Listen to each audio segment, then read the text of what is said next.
How's it going? I'm Ryan. Today I'm going to go over the two trades I took on QQQ. Both were losers. The first trade was a really small loss. The second trade was actually an accident.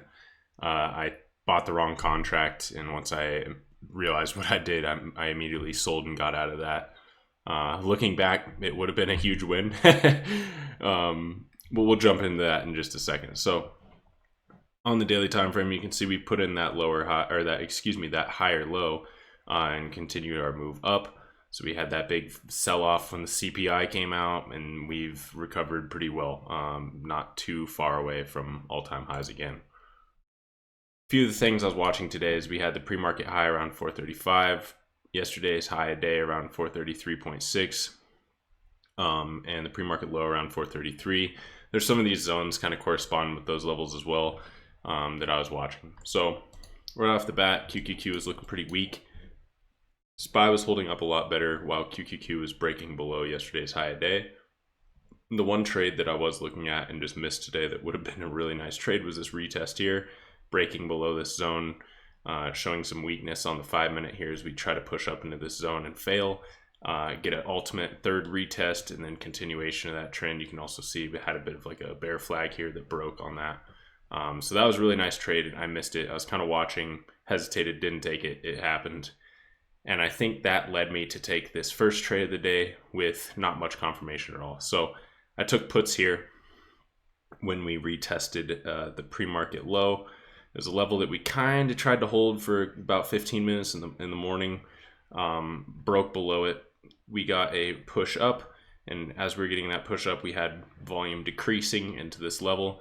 On the 5-minute, there's no confirmation, so that would be my bad in terms of taking a great trade. This is not what I'd want to see. This is a great trade. We have two previous 5-minute candles showing that sellers are in the area when we try to get into that zone, and getting a third retest, we have like a clear area that we could have placed our stop loss at. So that was a nice setup that I missed. This was not a setup that I would look at and say, yeah, that's a beautiful confirmation or anything. We did get this really bullish break up off this. We had volume increase as the candle bodies decreased, and then we got a reversal, pretty clear indication that we were going to have some buyers at that point, also at that 432 whole level. So taking puts immediately after this massive green 5-minute close is kind of foolish. We can take a look at the 2-minute.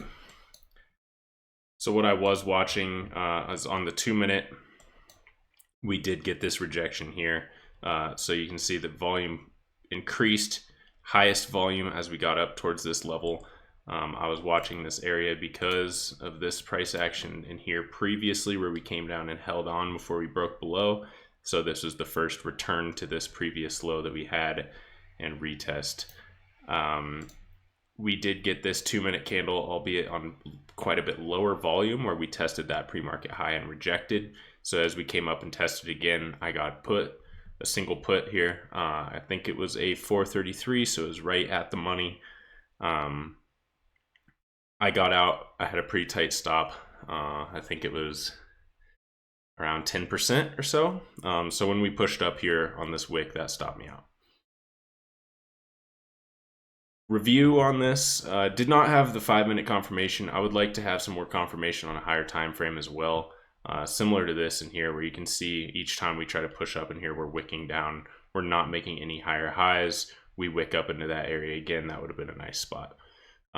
So missed that, and I think this was trying to make up for missing this move here. Just looking for another lower high, or retest the previous low and the pre-market lows and continuation. Target was this zone down here, so 432 was the target. Entered close to 433, so about $1 move. Risk to reward was definitely there. I risked about, like I said, I stopped out around 10%, and ultimately that would have been a much bigger move. Now you can say that maybe I stopped out too early. We did push up a little bit here, wicked around, but we did ultimately return back to that 432 and reject out of this area. That's a fair point. I think that I could have waited for more confirmation to take that trade. So instead of taking it when I did, maybe waiting for some of these candles to print and then drawing this trend line and getting the rejection off that trend line could have been an option. But as the day progressed, I drew this bottom trend line, this upper trend line, resistance and support. We were kind of consolidating in this area. The second trade that I took was when we broke out of this, came back and retested. I tried to take a call and I took a put.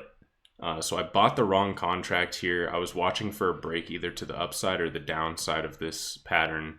And I tried to take a call here when we came down and retested.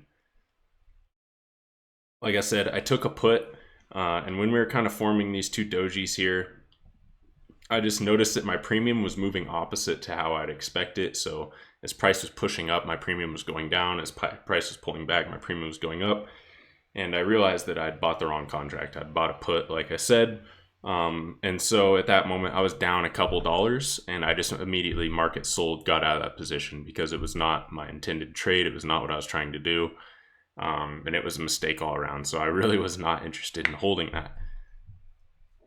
As I mentioned in the intro, it's funny because had I held that pretty much after I sold, we had a massive dump and we made a new low a day. So that put would have printed. It would have absolutely printed. But that's not the point. The point is that I made a mistake and I didn't want to hold on to a mistake. So I just cut the loss as it was. I think it was like a $4 or $5 or something. It was pretty small. Probably about like 8% or something when I took that loss. So it is what it is. You know, if I had taken calls as I was trying to, I would have got stopped out regardless. You know, we did dump pretty hard. So I might have even saved money by selling what I did rather than, you know, actually buying the right contract and letting my stop loss get hit. With that being said, I think this pattern obviously was a fake out, right? We got the fake breakout. I guess the volume wasn't there to accompany it. And we never really did get above these swing highs that we'd established. So we still had a lower high here. When you look at this high, this high, this high is still lower.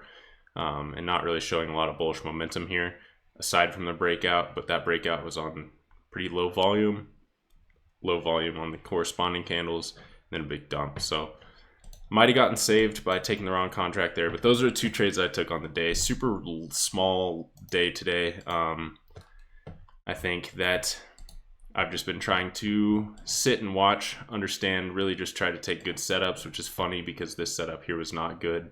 This setup was good and I missed it. So we're still getting there. I think just dealing with the hesitation or, you know, taking the right trade, lacking FOMO, or, you know, taking a trade that I shouldn't, such as this first trade. I don't think I really should have taken that trade. So it is what it is. Super small red day today. I'm not bothered at all by it. It's just kind of a learning opportunity, I think. And I'd rather keep my losses super small. Like I said, one of them was kind of a mistake in the first place. So yeah, not bummed out. Kept them really small. Just keep on learning. That's all there is. That's all. I hope you have a great day. I appreciate you watching. Thank you very much. I do trade live Monday through Friday, so I'll be here tomorrow to close out the week. That's all I got. Thank you again for watching. Have a great day. Peace.